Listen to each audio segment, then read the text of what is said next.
Hello everyone, welcome to my channel H D Orion. हम पढ़ रहे हैं accountancy for class 12 T S Grewal की टेक्स्ट बुक से 2024 edition volume 2 accounting for companies chapter 8 accounting for share capital. और इस वीडियो में हम पढ़ेंगे questions related to forfeiture of shares which were issued at premium. So let us see question number 54. Vani Limited invited applications for issuing 1 lakh equity shares of rupees 10 each at a premium of 10%. The amounts were payable as under. On application and allotment rupees 4 per share including rupee 1 premium.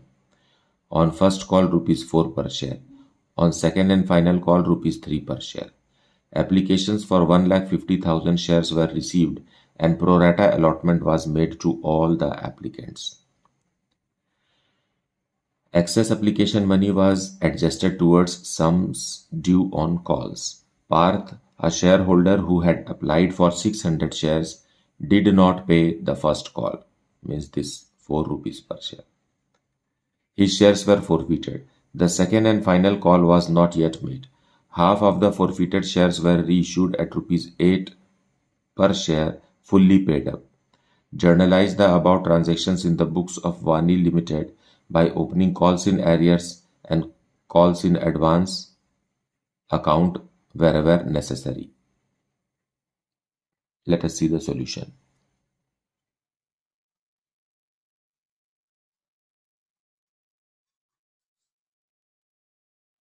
So solution 54, we will receive application and allotment money. तो bank account debited to equity share application and allotment.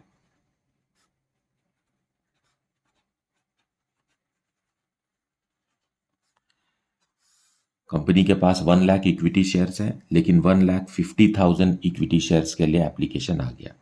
So 1,50,000 shares और application money है ₹4, so it will be 6 lakh.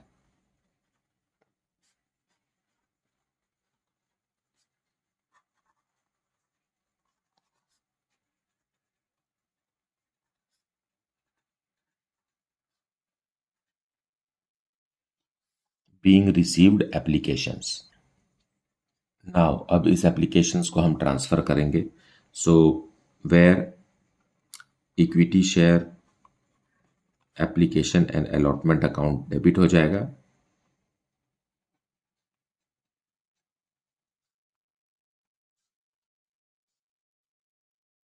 और हमें बताना है कि ये amount कहाँ कहाँ ट्रांसफर होगा। So to equity share capital account 1 lakh equity share का पैसा जाएगा 3 रुपीज के हिसाब से, क्योंकि हमने मांगा तो 4 रुपए है, 4 rupees, but 1 rupee is premium, so only 3 rupees can be transferred to capital, so it is 3 lakh. And to securities premium,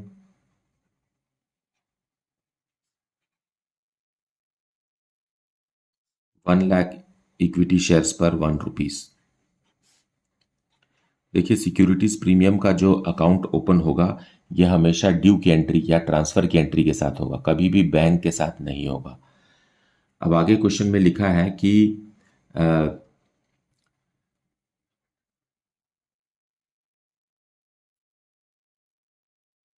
excess application money was adjusted towards sums due on calls. सो कौन सा call है हमारे पास? First call है और second call है।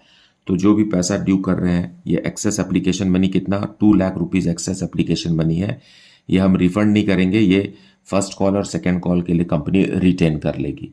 सो इसे लिखेंगे to equity share first call.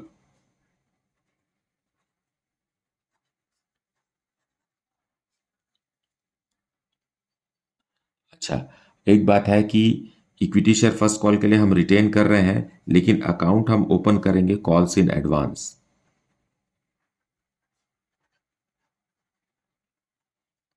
Fine. जो भी अमाउंट अलॉटमेंट के बाद कंपनी को एडजस्ट करने के लिए रख लेती है कंपनी एक्सेस एप्लीकेशन, उसको हम क्या कहते हैं? Calls in advance. तो क्या कॉल्स इन एडवांस में जो रिमेनिंग मनी है 2 लाख रुपीज पूरा एडजस्ट हो जाएगा? हाँ बिल्कुल हो जाएगा, क्योंकि 4 रुपीज़ पर शेयर हम मांग रहे हैं और 1 लाख शेयर है। सो फर्स्ट कॉल में 4 लाख रुपीज़ ड्यू होगा, है ना, 4 रुपीज़ के हिसाब से। उसमें से हम 2 लाख रुपीज़ अभी से रिसीव कर लिए हैं। जो एक्सेस एप्लीकेशन मनी था उसे कंपनी ने रिफंड नहीं किया और फर्स्ट कॉल के लिए रिटेन कर लिया। अब कोई भी पैसा नहीं बचा है, 6 लाख का पूरा हिसाब हो गया। अब इसे नरेशन लिख लेते हैं, being amount transferred.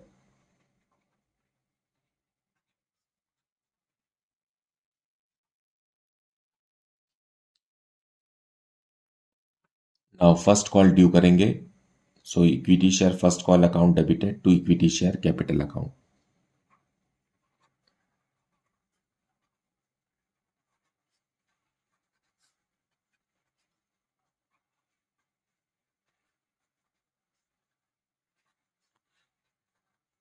One lakh shares पर 4 रुपीज़ के हिसाब से 4 लाख रुपीज़ ड्यू, जिसमें से 2 लाख रुपीज़ पहले से ही कंपनी के पास है in the form of excess application money.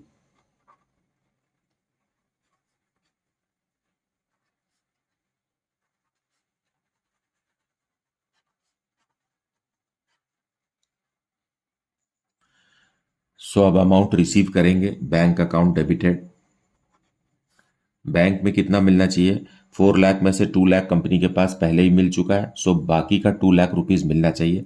लेकिन एक इन्वेस्टर है पार्थ, वो अपने फर्स्ट कॉल का अमाउंट नहीं दे पा रहा है। और इनके पास कितने शेयर्स हैं? इनके पास 600 शेयर्स हैं, है ना। अप्लाई किया था, 600 शेयर्स के लिए अप्लाई किया था। सो वो पैसा नहीं दे रहे हैं तो कॉल्स इन एरियर्स खुलेगा।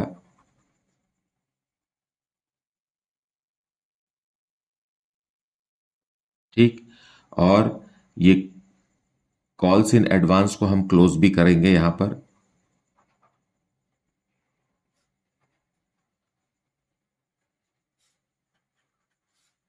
And to equity share first call.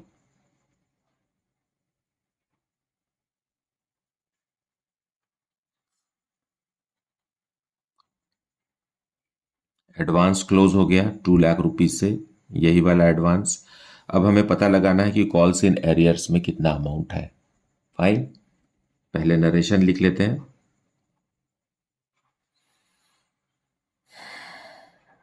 Being received except on, कौन है वो? Parth. Parth dash equity shares. Parth का कितना शेयर है अभी पता लगाते हैं। So now let us make calculations कि क्या है पार्थ का एक्सेस एप्लीकेशन मनी। नाउ जिन्होंने 1,50,000 शेयर्स अप्लाई किया उनको कंपनी ने 1 लाख शेयर्स दिया, और इसी को हम प्रोराटा अलॉटमेंट कहते हैं। प्रोराटा अलॉटमेंट का मतलब होता है प्रोपोर्शनेट अलॉटमेंट। मतलब यह है कि जिन्होंने 3 शेयर्स मांगा उनको 2 शेयर्स मिला। ये कैसे बोल रहे हैं हम? ये एलिमिनेट कर दीजिए, 0 0 पूरा कैंसिल, यहाँ भी 0 0 कैंसिल। 15 और 10 का रेशियो हो जाएगा 3:2। 5 के टेबल में 3 टाइम्स, 5 के टेबल में 2 टाइम्स। अब पार्थ ने अप्लाई किया है 600 शेयर्स के लिए। फाइन, तो एक तरीका ये है, ये अप्लाइड साइड है, ये अलॉटेड साइड है। तो 3 में कितना मल्टीप्लाई करेंगे तो 600 आएगा। 3 में आप 200 मल्टीप्लाई करेंगे तो 600 आएगा। तो दूसरे तरफ भी 200 मल्टीप्लाई कर दीजिए तो ये 400 आ गया, है ना। Very simple to calculate just by observation. या तो फिर आप दूसरा ही तरीका लगा सकते हैं। कैसे? यहां देखते हैं, 3 मांगा तो 2 मिला, और 600 मांगा तो कितना मिला होगा? दोनों तरफ 600 लिखिए, फिर 2 से मल्टीप्लाई कीजिए और अपोजिट साइड 3 से डिवाइड कीजिए, तो आपको आएगा 400। फाइन। सो 600 शेयर्स के लिए एप्लीकेशन भेजा पार्थ ने, तो उसे 400 शेयर्स मिले। और इसने एप्लीकेशन मनी भी भेजा होगा। एप्लीकेशन मनी कितना भेजा? एप्लीकेशन मनी 4 रुपीज भेजा, तो 2400 रुपीज पार्थ ने भेजा, तो 1600 रुपीज का पार्थ को सामान मिला। ठीक। और एक्सेस कितना हो जाएगा हमारे पास? 800 रुपीज एक्सेस एप्लीकेशन मनी हुआ। फाइन। इसे ही हमें अलॉटमेंट में एडजस्ट करना है। तो अलॉटमेंट में एडजस्ट कैसे करेंगे? राइट, 400 शेयर्स पर, नॉट अलॉटमेंट, फर्स्ट कॉल पे 4 रुपीज़ हम ड्यू कर रहे हैं, मतलब 1600 रुपीज़ ड्यू है, जिसमें से 800 रुपीज़ कंपनी के पास पहले से है। तो 800 रुपीज़ आप एडजस्ट करेंगे तो माइनस कर दीजिए, तो बाकी का जो 800 है यही एरियर्स है। फाइन, इतना ही पैसा पार्थ ने नहीं दिया। ऐसा लगता है कि 1600 रुपीज़ नहीं दिया अलॉटमेंट का, लेकिन 800 रुपीज़ जो एक्सेस एप्लीकेशन मनी है वो एडजस्ट करने के बाद कंपनी जानती है कि रिमेनिंग 800 रुपीज़ पार्थ ने नहीं दिया। तो कॉल्स इन एरियर्स में हम लिखेंगे 800। और पार्थ के पास कितने शेयर्स हैं? 400 इक्विटी शेयर्स हैं। तो बैंक में कितना मिला होगा? 1,99,200 रुपीज़ बैंक में आया, क्योंकि पार्थ ने अमाउंट नहीं दिया। अब कंपनी ने डिसाइड किया कि फर्स्ट कॉल के बाद पार्थ के शेयर को फोरफिट करेंगे। सो उसके लिए equity share capital account close हो जाएगा। इक्विटी शेयर कैपिटल अकाउंट पूरे 1 लाख शेयर से क्लोज नहीं होगा, जितने शेयर्स फोरफिट कर रहे हैं उतने से क्लोज होगा। सो पार्थ के पास 400 शेयर्स है और कंपनी अब तक कितना मांग चुकी है? 7 रुपीज़ मांग चुकी है। तो ये 2800 रुपीज़ से शेयर कैपिटल अकाउंट क्लोज हो गया। फॉर नॉन पेमेंट ऑफ, है ना, क्या नहीं दिया उन्होंने? टू, कौन सा पैसा नहीं दिया? कॉल्स इन एरियर्स, है ना।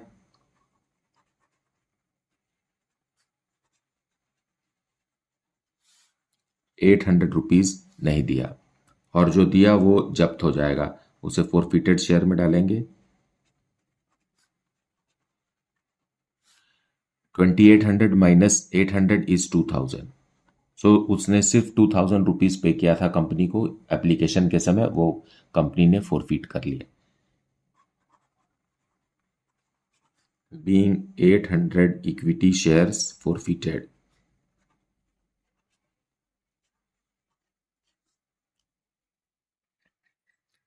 नाउ आप कहेंगे कि उसने तो 2400 रुपीज़ भेजा था। देखिए कितने शेयर्स थे उसके पास? 600 शेयर्स पे 4 रुपीज़ के हिसाब से 2400 रुपीज़ उसने भेजा था, लेकिन हमने फोरफिट किया है कितना? 2000 रुपीज़। वो इसलिए हुआ है क्योंकि 400 शेयर्स उसको अलॉट हुए हैं। 400 शेयर्स पर प्रीमियम का पैसा 1 रुपी यहाँ पर नहीं आता, है ना। जब भी हम शेयर फॉरफिट करते हैं तो प्रीमियम का जो अमाउंट रिसीव हो गया होता है वो यहाँ पर नहीं आता है, और वैसे भी शेयर कैपिटल का हिस्सा प्रीमियम नहीं होता है। फाइन। तो उन्होंने 2800, व्हाट्स दैट, 2400 रुपीज़ एप्लीकेशन के समय दिया था, जिसमें से 400 रुपीज़ प्रीमियम का है। तो बचा कितना? 2000 रुपीज़। यही वो 2000 रुपीज़ है जो हमने फोरफिट किया है। प्रीमियम के अमाउंट को फोरफिटेड शेयर्स में नहीं लिखा जाता कभी भी। अब हम अ, अब आगे क्वेश्चन में लिखा हुआ है कि इन्हीं फोरफिटेड शेयर्स में से आधा कंपनी ने रीइश्यू कर दिया। अब आप समझिए यहाँ कितने शेयर्स हैं? 400 शेयर्स पर 5 रुपीज़ फोरफिट हुआ है। पर शेयर कितना रुपीज़ फोरफिट हुआ है? 5 रुपीज़ फोरफिट हुआ है। आपको हमेशा फोरफिटेड शेयर्स में पर शेयर कितना रुपए फोरफिट हुआ है इसको समझना चाहिए, ताकि आसान हो जाएगा सारा कैलकुलेशन। अब बैंक में आधे शेयर्स, 400 शेयर्स का आधा मतलब 200 शेयर्स 8 रुपीज़ में जारी किया गया, मतलब 1600 में। एज फुल्ली पेड अप मतलब यह है कि और पैसा नहीं मांगेंगे, पूरा 10 रुपए दे दिया है ऐसा समझा जाएगा। इसका मतलब है 2 रुपीज़ का डिस्काउंट है, तो डिस्काउंट को भी हमें डेबिट करना होगा, है ना। और ये डिस्काउंट का पैसा हम कहाँ से लाएंगे? फोरफिटेड शेयर से पैसा लेकर आएंगे, तो उसको लिखेंगे फोरफिटेड शेयर्स।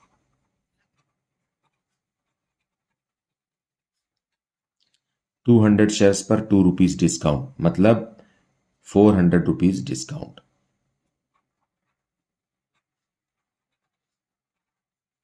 सो इक्विटी शेयर कैपिटल फिर से एक्सटेंड हो गया 200 शेयर्स पर 10 रुपीज़, तब तो ये फुल्ली पेड हुआ, है ना, 2000। बीइंग 200 इक्विटी शेयर्स री इश्यूड। एट डिस्काउंट, डिस्काउंट में रीइश्यू कर दिया गया। अब आप देखिए प्रति शेयर 5 रुपीज, पर शेयर 5 रुपीज कंपनी ने फोरफीट किया था और पर शेयर 2 रुपीज कंपनी ने डिस्काउंट दे दिया, मतलब पर शेयर 3 रुपीज का कंपनी को गेन हो गया। इसी गेन को हमें कैपिटल रिजर्व में ट्रांसफर करना है। फाइन, पर शेयर हमें ट्रांसफर करना है। So forfeited share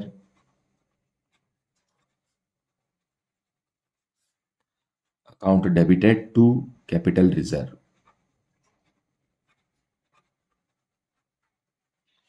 reserve capital मत लिख दीजिएगा, हमेशा क्या लिखना है, कैपिटल रिजर्व लिखना है।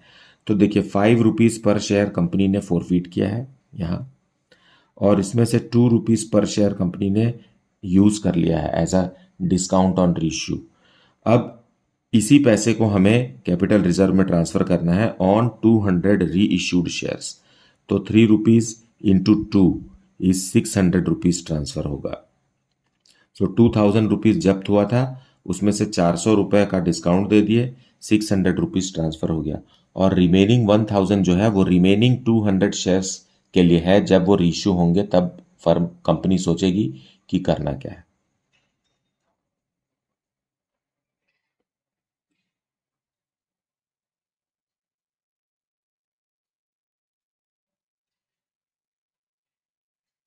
being gain transferred to capital reserve.